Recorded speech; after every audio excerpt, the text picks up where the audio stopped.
कत्र्यासुर सिद्ध धरा कहावे जठ जस नाथ जी भगत तेरी अलख जगावे जठ जस नाथ जी भगत तेरी अलख जगावे जगावे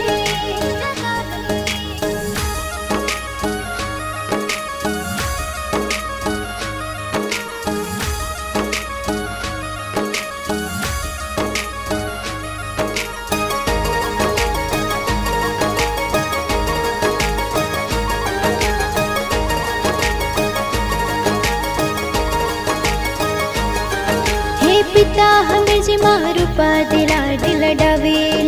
लडावे कोई अक्षर कर्म सो ऐसा पुत्र धन पावे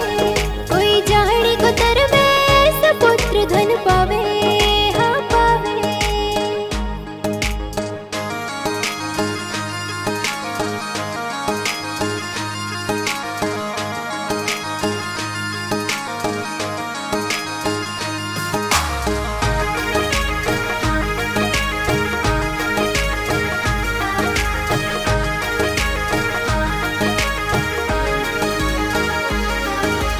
गुरु गोरख सुज्ञान सागर पावे सागर पावे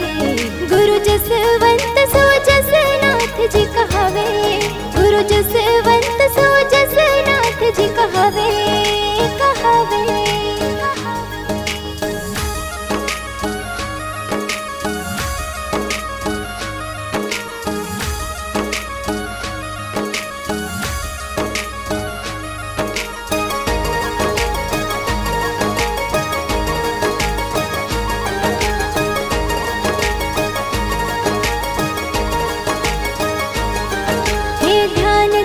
बस और कछु नहीं भावे गुरु गोरख मालिया भगत तेरी अलख जगावे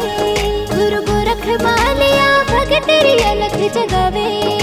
जगावे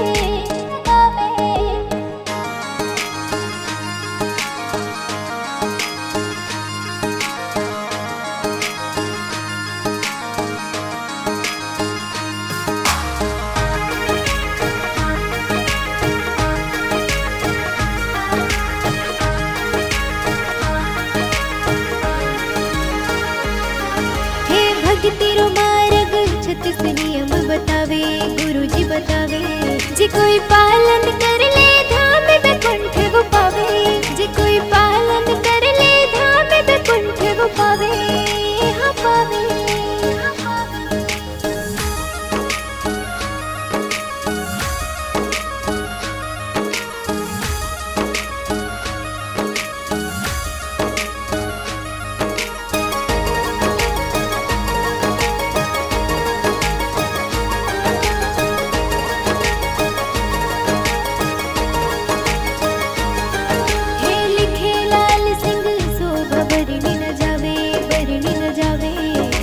जिस